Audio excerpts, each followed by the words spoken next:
Earth's orphans began to vanish without a trace.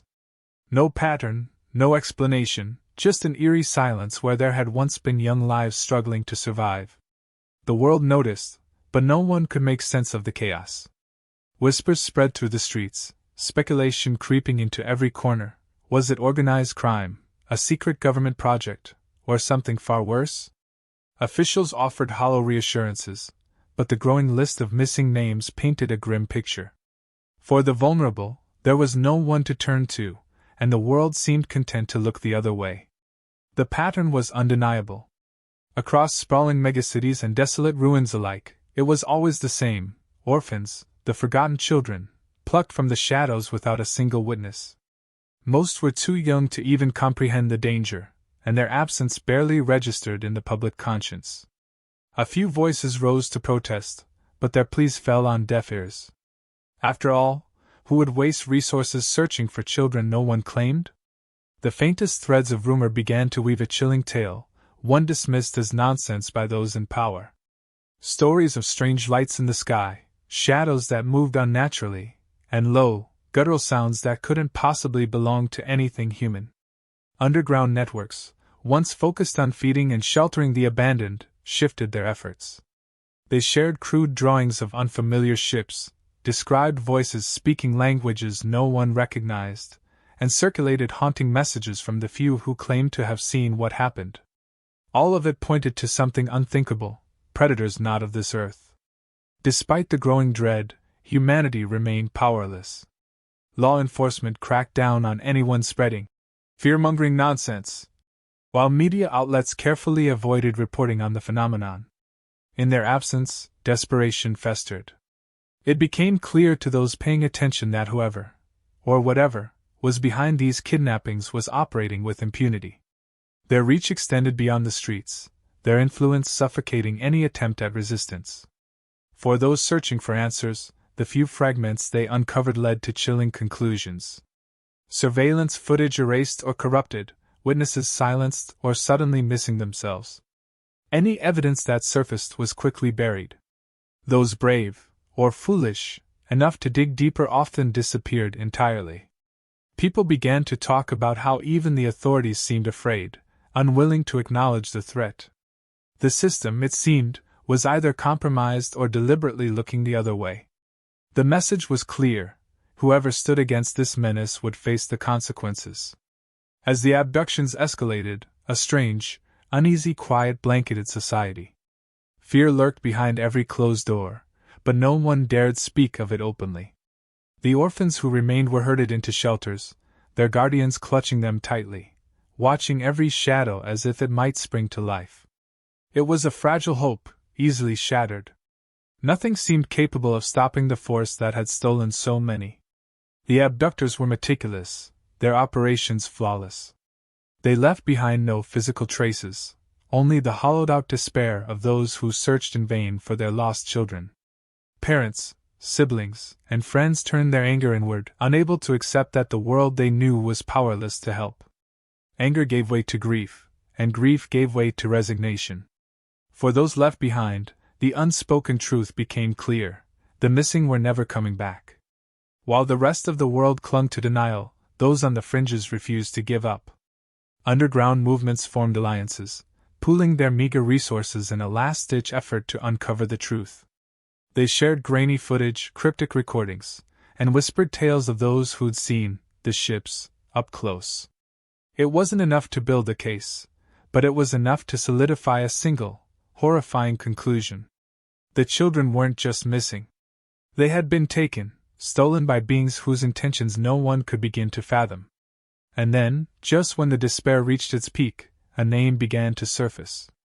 It was spoken quietly at first, almost as if invoking it might bring hope or danger. The Revenant. No one seemed to know who, or what, he was. Some called him a ghost, a myth, or the remnants of a soldier long thought dead. Others whispered of a man driven by a pain so deep it had transformed him into something more, something unstoppable. Wherever the rumors began, they carried the same weight. He had seen what was happening. And he was coming. The Revenant's legend grew quickly. He wasn't tied to any government, nor did he answer to any laws. He moved in silence, his presence marked only by the chaos left in his wake. Information leaked about his efforts, facilities destroyed, documents uncovered, and whispered confessions from those too terrified to face him. He worked in the shadows, dismantling whatever machine had enabled the kidnappings to thrive. But why he fought, no one truly knew. Some said he'd lost a child of his own, stolen like so many others. Others claimed he'd been a victim of the same forces, surviving something no human should have endured. Whatever the truth, his motives seemed unshakable. He wasn't searching for glory or reward. He sought only to destroy the system that preyed on the innocent. The Revenant became a rallying cry for the broken-hearted and the defiant. They pinned their hopes on his abilities, though they knew nothing of the man himself. His name brought a flicker of resistance to those who had long given up, a reminder that perhaps not all battles were lost. But as the orphans continued to disappear, the question lingered, even if one man could stand against the kidnappers, could he win? With each passing day, the abductor's grip tightened, and the world's silence became more deafening. People grew restless, yearning for justice yet afraid of the cost. The Revenant's shadow loomed larger, a symbol of defiance against an overwhelming foe. And though no one had seen him yet, there was one certainty. He wasn't just coming to uncover the truth. He was coming to end it. The alien slavers operated with precision, their empire a sprawling, shadowy network that stretched across galaxies. They were opportunists, targeting planets like Earth, where chaos and neglect made their work easy. Earth's orphans were an ideal resource, unwanted, unprotected, and largely unnoticed. For the slavers, it wasn't just about supply, it was about efficiency. They didn't need to create demand because the demand was already thriving across the galaxies. Their empire thrived on secrecy, but its structure was terrifyingly sophisticated. Slaves weren't just a commodity, they were the backbone of countless alien economies. They fueled industries, powered experimental research, and served the perverse desires of the elite. The alien slavers weren't just criminals, they were architects of an interstellar system that valued profits above morality. Every transaction, every captured child, was another cog in a machine too massive to comprehend. What set these slavers apart was their adaptability. They targeted Earth not just for its vulnerable population but because it was low risk. Humans were still too fractured, too consumed by their own conflicts, to pose a real threat. The slavers exploited that disunity, moving in the shadows and leaving no trace.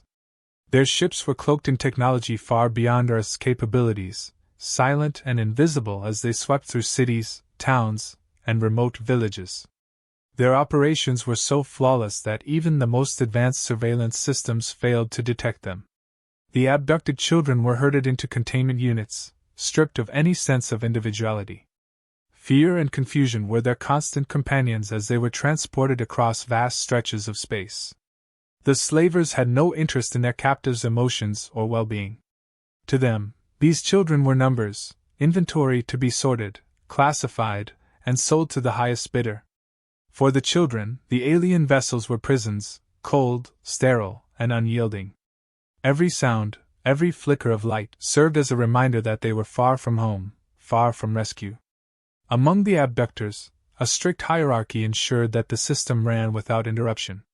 At the lowest levels were the hunters, tasked with capturing targets and ensuring they were delivered unharmed.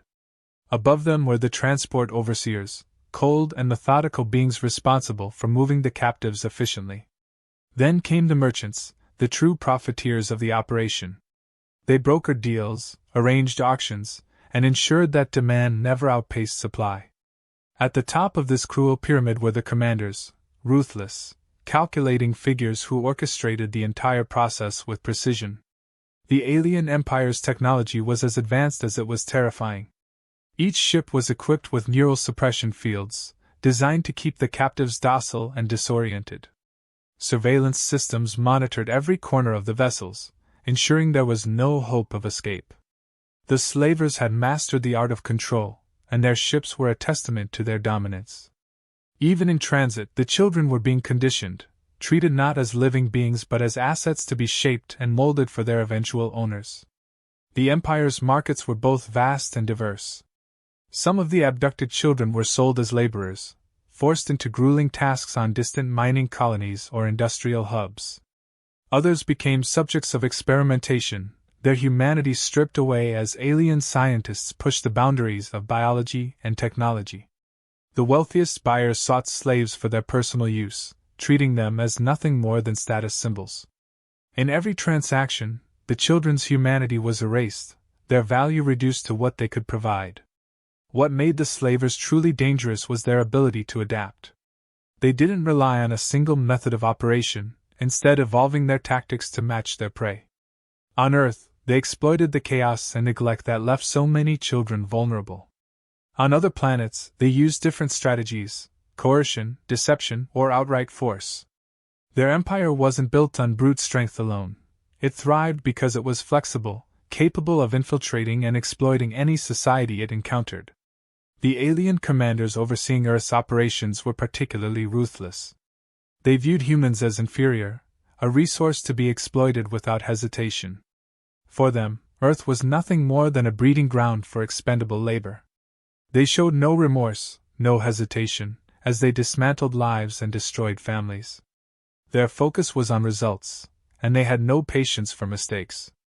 Any hint of resistance was crushed immediately, ensuring that their grip on the planet remained unchallenged.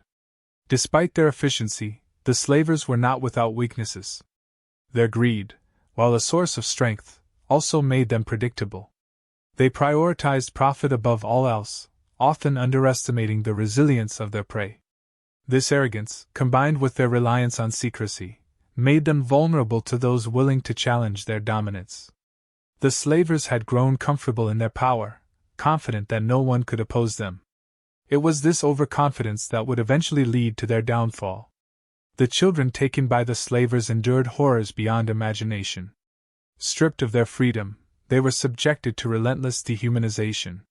The older ones understood enough to feel the full weight of their captivity, while the younger ones clung to fragments of hope. Despite the overwhelming despair, some found ways to resist, even in small, defiant acts. These moments of courage, though fleeting, were a testament to the resilience of the human spirit. For the slavers, such resistance was an annoyance, quickly and brutally suppressed. For the captives, it was a reminder that they were still alive, still fighting in whatever ways they could. The slavers' empire was built on a foundation of fear. They relied on the belief that their power was absolute, that no one could challenge their dominance. It was this belief that allowed them to operate with such impunity, to strip entire planets of their most vulnerable inhabitants without consequence. Their confidence was unshakable, their control seemingly unbreakable. But in their arrogance, they failed to account for one simple truth: no empire, no matter how vast or powerful, is truly invincible. The Revenant worked with a focus that bordered on obsession, every move calculated, every decision precise. His actions were not born from hope but from an unrelenting need to dismantle the system that had taken so much. He moved through the shadows, gathering fragments of information that most would overlook. To outsiders, his methods seemed erratic, but each step brought him closer to his goal. He operated alone, unburdened by alliances or allegiances, guided solely by the clarity of his mission. His approach was methodical. He sought out those who whispered about the abductors, drawing on the fears and suspicions of those who had seen too much. He wasn't looking for vague stories or half-truths. He wanted details, coordinates, names, patterns. He pieced together a map of the slavers' operations, identifying weaknesses in their otherwise impenetrable system. His work was slow, grueling, and dangerous, but he didn't falter. Each lead, no matter how small, was a thread to pull, unraveling the Empire's carefully maintained secrecy. The slavers' operations on Earth were more extensive than he initially thought. They had established hidden outposts, cloaked from detection and staffed by agents who blended into human society. These outposts served as gateways, where captives were processed and transported to alien vessels. The Revenant's investigations revealed just how deeply entrenched the slavers were, their network woven into the fabric of Earth's chaos. They operated with precision, their every move designed to leave no trace. But perfection is a myth, and the Revenant knew how to exploit even the smallest flaw. Through relentless pursuit, he uncovered the technology that powered the slavers' cloaking systems. It was a blend of alien design and Earth-based innovation, a testament to their adaptability. The Revenant studied its workings, deciphering how it masked their presence and rendered them untouchable. He wasn't just interested in disabling their tools, he wanted to understand their full capabilities. Knowledge was his greatest weapon, and he wielded it with deadly precision. His investigation led him to uncover a horrifying truth. The slavers weren't just abducting children, they were systematically exploiting Earth's vulnerabilities to ensure a steady supply of captives. They preyed on the weak, the marginalized, and the forgotten, knowing that their absence would provoke little resistance. The Revenant's discoveries painted a picture of calculated cruelty, a machine that thrived on humanity's neglect. It wasn't just about rescuing the victims. It was about dismantling the system that allowed such atrocities to exist. The Revenant's methods were as ruthless as the enemies he pursued. He wasn't bound by laws or ethics, his actions guided only by the urgency of his mission. He dismantled operations with surgical precision, leaving behind nothing but destruction and unanswered questions. For the slavers, he became an enigma, a shadow that struck without warning, leaving no trace of his identity. His reputation grew among those who whispered of resistance, a figure of both fear and hope. To the slavers, he was a threat they couldn't quantify, a ghost that disrupted their perfectly balanced system. Despite his solitary nature, the Revenant wasn't immune to the human cost of his work. The faces of the missing haunted him, a constant reminder of what was at stake. He carried their weight with him, a silent motivator that pushed him beyond his limits. Each name he uncovered, each child he rescued, was a victory, but it was never enough. The scale of the operation dwarfed his efforts, a relentless tide that seemed impossible to stem. Yet he pressed on, his resolve unshaken. The information he gathered revealed a grim hierarchy within the slavers' ranks. At its center was a figure known only by whispers, a commander whose cruelty was matched only by their cunning. This individual wasn't just another cog in the machine, they were its architect, the mind behind Earth's systematic exploitation. The Revenant's focus shifted, his mission evolving from disruption to elimination. He wasn't content with dismantling the slavers' operations. He wanted to destroy their leadership, to strike at the very heart of their empire. As he delved deeper, the scale of the slavers' operation became increasingly apparent. Their reach extended far beyond Earth, their networks spanning countless worlds and civilizations. Each piece of information he uncovered added to the enormity of the challenge he faced. But for the Revenant, the scope of the enemy's power wasn't a deterrent. It was a call to action, a reminder of the stakes. He wasn't fighting for revenge or recognition, he was fighting to end a system that thrived on the suffering of the innocent. The more he learned, the clearer it became that the slavers were not invincible. Their arrogance, born of decades of unchallenged dominance, had blinded them to the possibility of resistance. They operated under the assumption that humanity was incapable of posing a threat. The Revenant exploited this overconfidence, using it to strike where they least expected.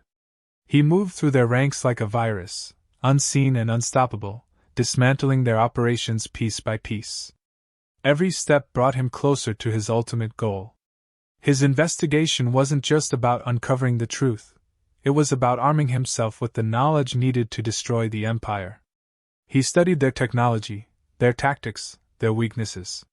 He wasn't just fighting an enemy, he was learning how to outthink them, to anticipate their moves before they made them. The slavers had built their empire on the belief that they were untouchable. The Revenant was determined to prove them wrong. His journey was one of relentless determination, a battle against an enemy that seemed insurmountable.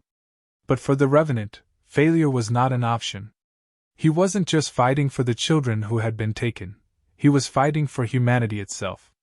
The slavers' empire was a reminder of what could happen when the powerful preyed on the weak, and the Revenant refused to let it continue. His mission was clear, his resolve unbreakable. He would not stop until the slavers' empire lay in ruins. The Revenant's strategy shifted as he prepared to confront the slavers directly. His research and reconnaissance had revealed enough to launch a targeted strike against their operations. He wasn't seeking to dismantle pieces of their network anymore. His goal was now total disruption. The slavers had built their empire on the assumption of invulnerability, and he was ready to challenge that belief. Every decision, every step forward, was taken with the knowledge that failure wasn't an option.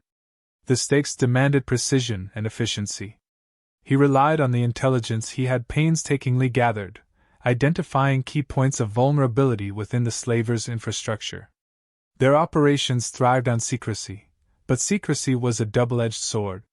Their dependence on maintaining invisibility made them blind to threats they didn't anticipate. The Revenant exploited these blind spots, striking at locations they believed were secure.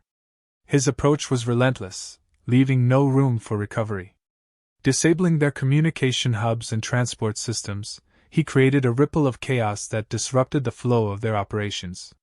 The slavers were unprepared for the calculated ferocity of his attacks. They had dealt with resistance before, but nothing like this. He wasn't a desperate rebel or an isolated opponent. He was a strategist who understood their systems better than they realized. Each move he made dismantled a part of their network, cutting off their ability to regroup. Their operations depended on precision and coordination, and he stripped that away piece by piece. The losses they sustained were devastating, not just in resources but in morale. The Revenant wasn't just attacking their infrastructure, he was targeting their confidence. In the midst of his efforts, the captives became his priority. The slavers viewed their prisoners as expendable assets, but to the Revenant, they were the heart of his mission. Rescuing them was more than just an objective, it was the foundation of everything he fought for. He worked quickly and decisively, neutralizing threats and securing the safety of those who had been trapped in the system. Each rescue was a reminder of the stakes, a validation of his mission and his methods. He wasn't just fighting to disrupt the slavers, he was fighting to reclaim lives. As the slavers struggled to respond, their arrogance gave way to desperation. They underestimated the Revenant at first, dismissing him as a minor annoyance. But as their losses mounted, they began to recognize the threat he posed. Their attempts to counter him were clumsy and ineffective, born out of panic rather than strategy. They deployed additional forces, redirected resources, and reinforced their defenses, but it wasn't enough. The Revenant wasn't fighting on their terms, he was dictating the battlefield, forcing them to react instead of plan. The slavers' leadership became the focus of his assault. Disabling their infrastructure was a necessary step, but eliminating the architects of the operation was essential for lasting change. He identified key figures within their hierarchy, targeting those who held the most influence. His attacks were swift and decisive, designed to eliminate threats before they could regroup. The slavers relied on a chain of command to maintain their empire, and the Revenant's actions shattered it. The confusion and disarray that followed were a testament to the effectiveness of his strategy. In the chaos of his campaign, the captives themselves became a symbol of resistance.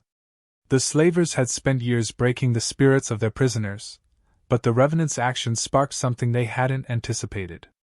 Hope, long thought extinguished, began to take root.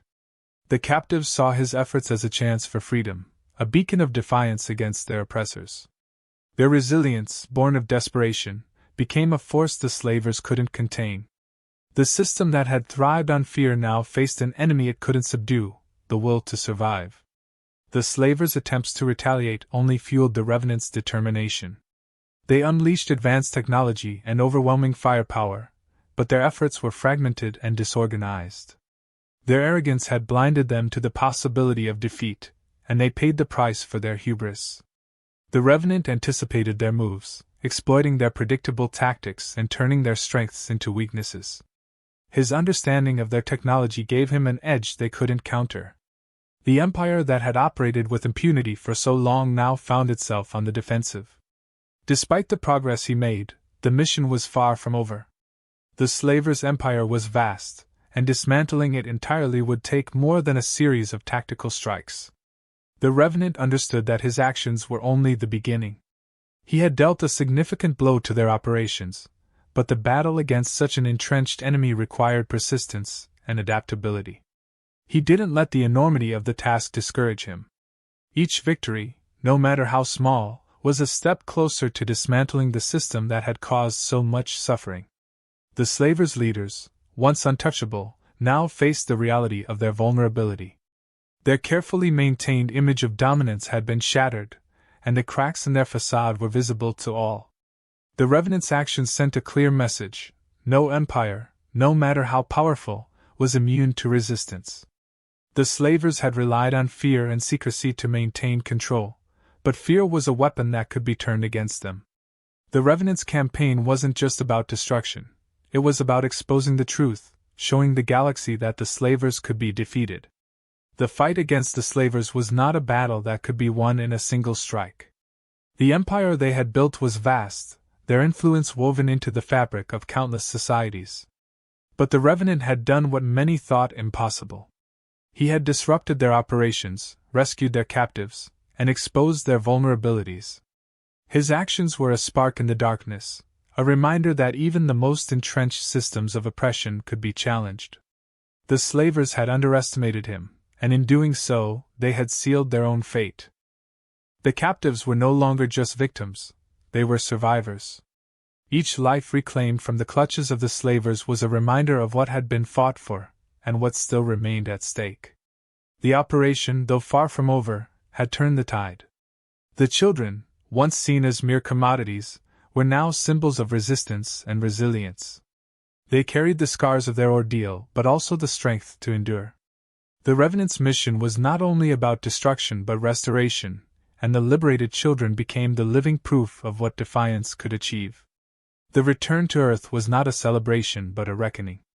The children were brought back to a world that had failed to protect them, a society that had allowed their abduction to happen. Their stories, however fragmented and raw, began to circulate among those willing to listen. Each account painted a picture of unimaginable cruelty, but also of survival and courage. These narratives became a force of their own, igniting a conversation that could no longer be ignored. For the first time, the world began to confront the extent of the horror that had unfolded in its shadows. The Revenant, true to his nature, did not linger in the aftermath. His work was far from finished, and he understood the cost of complacency. The slavers, though weakened, were not defeated. Their empire, while fractured, still loomed as a threat. The cracks he had created needed to be widened, their power dismantled piece by piece. He knew that his efforts, no matter how relentless, were only the foundation for a broader fight. The system that had enabled the slavers' rise had to be dismantled, and the Revenant's resolve remained unshaken. The impact of his actions rippled far beyond Earth. The message sent to the slavers was unambiguous. Their reign of terror was no longer untouchable. The galaxy, long gripped by their shadow, began to see them differently. Fear, once their greatest weapon, began to waver. The Revenant had shown that even the most entrenched empires could bleed, and that realization sparked whispers of rebellion in places the slavers had never expected. The very foundation of their power, the belief in their invincibility, had been irrevocably shaken. The liberated children, though free from their captors, faced a new struggle.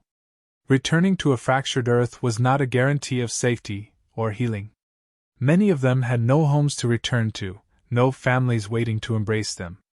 They were forced to navigate a world that had forgotten them, to rebuild lives torn apart by forces they couldn't fully understand. Yet, among them emerged a quiet determination. Their experiences had forged a resilience that could not be extinguished.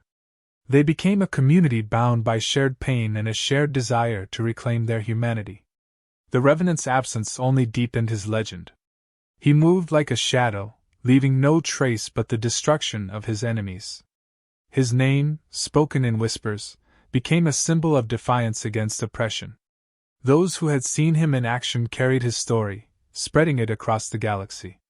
To some, he was a savior, to others, a force of nature. His motivations remained a mystery, but his actions spoke louder than words. He was a reminder that even in the darkest of times, there were those who would fight back, who would not surrender to despair. The slavers, though weakened, were far from defeated. Their empire had sustained damage, but its core remained intact. The Revenant's campaign had exposed their vulnerabilities, but it had also forced them to adapt. They shifted their operations, tightening their security and developing new methods to counter resistance. They viewed the Revenant not as an existential threat, but as a challenge to overcome. Their arrogance, though tempered, still drove them forward. They refused to acknowledge that their power was anything less than absolute. The galaxy at large began to take notice. The Slavers' empire, once shrouded in secrecy, was now a topic of open discussion. Governments, corporations, and individuals who had turned a blind eye to their actions were forced to confront their complicity. The Revenant's actions had exposed the cracks in their silence, compelling them to choose sides. Some offered quiet support, fearing retribution but unwilling to ignore the truth. Others doubled down on their alliances with the Slavers, viewing the Revenant's actions as a destabilizing force that threatened their own interests. The fight against the Slavers was no longer the Revenant's alone. His actions had sparked a chain reaction, inspiring others to join the resistance. Underground movements began to form, drawing on his tactics and strategies to challenge the Empire's grip. These groups operated independently, their efforts scattered but effective. They disrupted supply lines, sabotaged infrastructure, and spread the truth about the Slavers' operations. The resistance was fragmented, but it was growing, and the Slavers could no longer ignore its presence. The Revenant's message to the Slavers was clear: their time was running out. Each strike against their operations, each life saved, was a reminder that their empire was not invincible. The galaxy had seen their weakness, and that knowledge was a weapon more powerful than any fleet or army. The Slavers' greatest fear was no longer the Revenant himself but the idea he represented. He had shown that resistance was possible, that even the smallest acts of defiance could have a ripple effect. The fear they had once wielded was now turned against them. The battle was far from over, and the path ahead was fraught with danger. The Slavers would not fall easily, and their retaliation would be swift and brutal. But the tide had shifted, and the galaxy had begun to awaken to the reality of their oppression. The Revenant's actions had set a precedent, proving that even the most powerful empires could be challenged. He had lit a spark that could not be extinguished, a flame that burned brighter with each act of resistance. The children, once silenced by fear, found their voices. Their stories became the rallying cry of a growing movement, a testament to the strength of the human spirit. They had endured unimaginable horrors, but they had not been broken. Their resilience became a source of inspiration for those who sought to fight back, a reminder that even in the face of overwhelming odds, there was hope. They were no longer victims, they were survivors, and their existence was a challenge to the system that had sought to erase them. The Revenant, though unseen, remained a constant presence. His work was far from finished, and his mission extended beyond the boundaries of Earth. The Slavers' empire had grown unchecked for too long, and dismantling it would require more than one man's efforts. Yet he was undeterred. He understood the scale of the challenge, but refused to be overwhelmed by it. His resolve was unwavering, his focus unshakable. He was not just fighting for the present but for the future, for a galaxy free from the shadows of oppression.